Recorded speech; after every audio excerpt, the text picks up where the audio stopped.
हरिओम तत्सत। मैं हूं पंडित रामदेव पांडे और अपने 100 वास्तु एपिसोड के संदर्भ में आज मैं लेकर के आया हूं एक वास्तु पार्किंग का होनी चाहिए आपके घर में। आपके आवास में पार्किंग की स्थिति कहां होनी चाहिए ताकि वास्तु में तरीके से वह शुद्ध पार्किंग हो सके। तो आइए आज मैं बात करता हूं पार्किंग के ऊपर। ये एक डायग्राम है, ये आपका घर है, ये एक चकोर हो सकता है, ये आपका स्क्वायर में हो सकता है। ये दो तो जमीन होता ही है।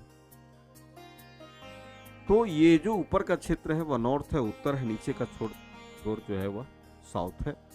हमारे राइट साइड में जो है वह पूरब है, ईस्ट है, और लेफ्ट जो है वह पश्चिम है। अब पार्किंग की स्थिति है, पार्किंग की स्थिति कहाँ होनी चाहिए मैंने एक आपको बताया है। देखिए देख करके पार्किंग आपको रखनी है तो आप उत्तर की तरफ पार्किंग कर सकते हैं। पार्किंग आपको रखना है तो पार्किंग आप किधर रख सकते हैं, पार्किंग आप पश्चिम की तरफ रख सकते हैं। पोर्च जो है वो पश्चिम में भी पोर्च पार्किंग आप रख सकते हैं। पार्किंग आपको रखना है तो आप ये जो है पूरब का जो क्षेत्र है यानी नॉर्थ ईस्ट का जो क्षेत्र है जहाँ कुआं है, पानी है, बोरिंग है, वहाँ भी आप पार्किंग कार मोटरसाइकिल के पार्किंग रख सकते हैं और ऑलवेज रख सकते हैं, कभी भी रख सकते हैं। पार्किंग कहाँ समझ गए होंगे आप। अब पार्किंग किधर रखना है तो उत्तर रखना है, किधर रखना है तो पूरब में रखना है और नॉर्थ ईस्ट की तरफ रखना है, और किधर रखना है तो पश्चिम में रखना है और थोड़ा सा साउथ ईस्ट की तरफ रखना है। ठीक है। इसके अलावा क्या है कि कहाँ नहीं रखनी है। तो ये देखिए जहां मैंने टिक लगाया है ये पश्चिम का क्षेत्र है, तो यहां आप लगा सकते हैं।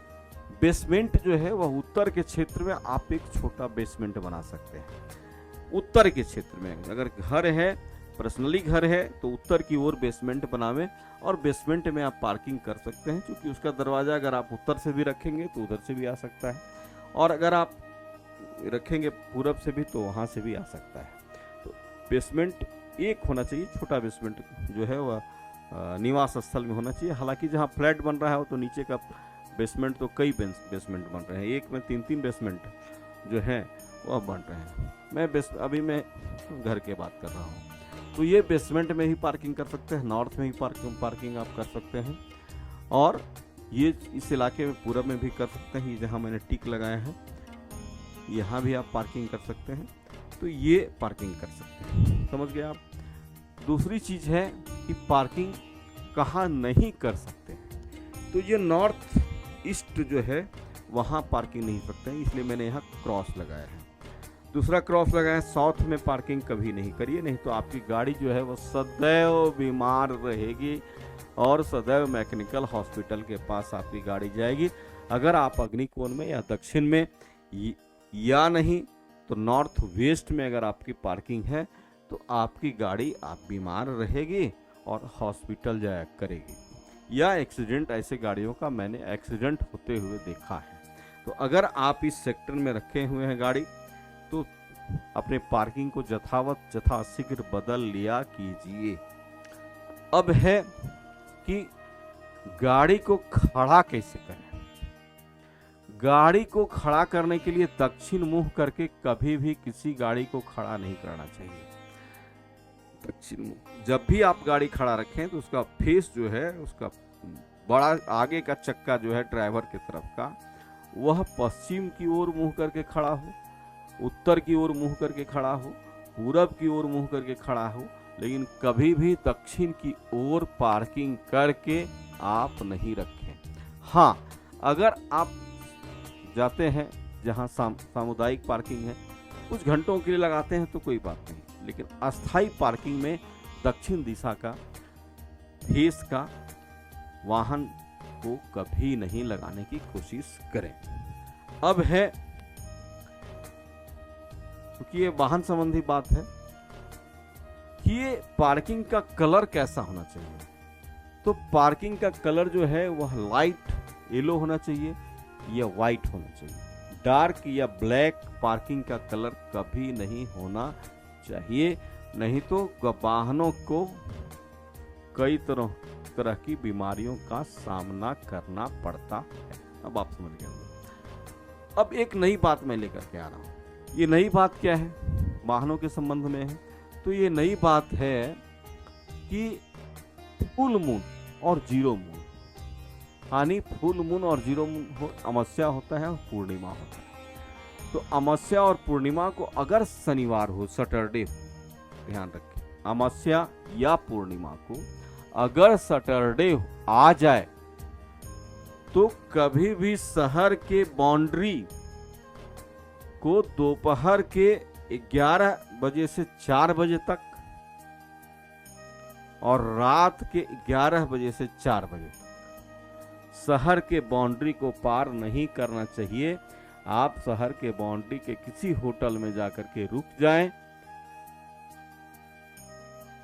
आराम करें, लेकिन अमावस्या और पूर्णिमा के दिन शनिवार होता हो तो कभी भी 11 बजे से 4 बजे, चाहे वो दिन हो चाहे वो रात हो, आप अपने शहर की बाउंड्री को पार नहीं करें। हाँ, अगर आप कंटिन्यू यात्रा में चल रहे हैं तो इतना अगर होता है तो बगल के देवता, तीर्थ देवता, जो आसपास के देवताओं का स्मरण करते हुए आप चलें।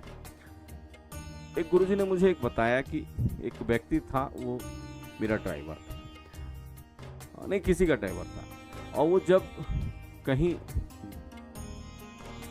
चलता था तो हॉर्न मारे बार बार, 5 मिनट 7 मिनट 2 मिनट के बाद हॉर्न मारे। तो मैंने उनसे पूछा, ड्राइवर से, गुरुजी ने जैसा हमको बताया कि भैया तुम जो है, आदमी तो है नहीं सड़क पे, पशु पक्षी भी नहीं, तुम ये क्यों मारते हो हॉर्न? तो ड्राइवर ने कहा कि गुरुजी मैं इसलिए हॉर्न मारता हूँ कि जब मैं देखता हूँ कि कोई मंदिर है या कोई देवालय है, देवताओं का स्थान है, तो मैं प्रणाम नहीं कर पाता हाथ जोड़ करके, तो मैं हॉर्न बजा देता हूँ। तो गुरुजी ने कहा कि बहुत अच्छे विद्वान हैं, भारत के बहुत ही अच्छे विद्वान हैं ज्योतिष परंपरा के।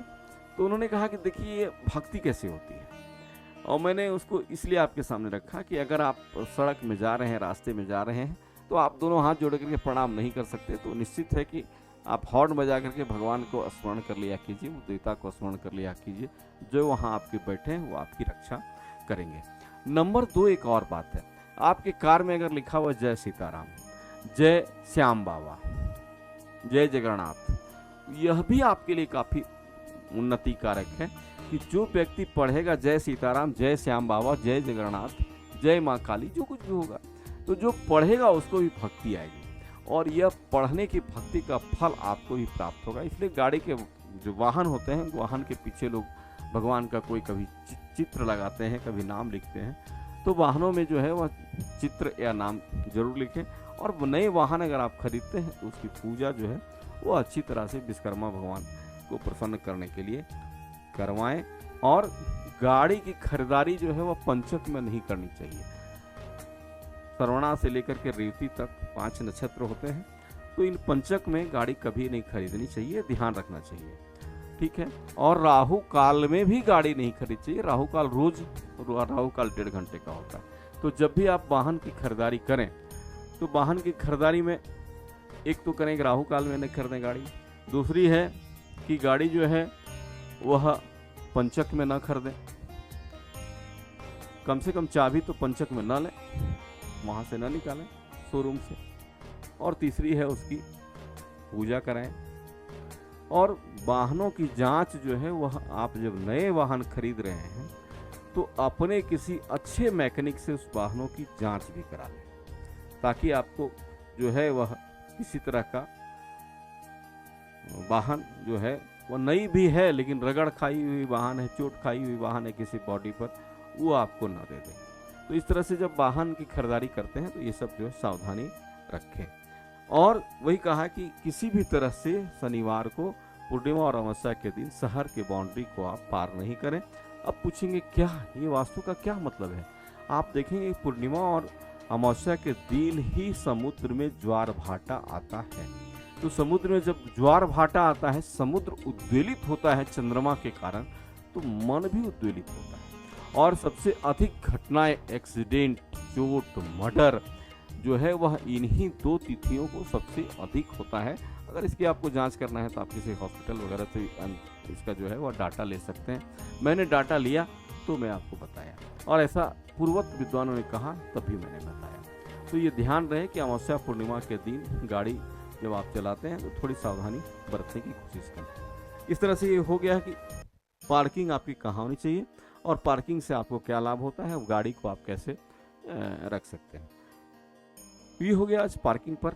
अब अगले एपिसोड का आप इंतजार करें, और आपको अगर अच्छा लगा यह एपिसोड तो आपसे मेरी यह प्रार्थना है, गुजारिश है कि आप मुझे सब्सक्राइब करें, और क्या और जानना चाहते हैं आप मेरे चैनल पे जाकर के अपनी क्वेश्चन्स को रखें। संभव होगा तो मैं व्हाट्सएप से आपको जानकारी भी दे सकता हूँ, या कमेंट से भी मैं आपको जानकारी दे सकता हूँ। हरिओम तत्सत, हरिओम तत्सत, हरिओम तत्सत। आप स्वस्थ रहिए, निरोग रहिए, और आप वाहन खरीदिए और अच्छी वाहन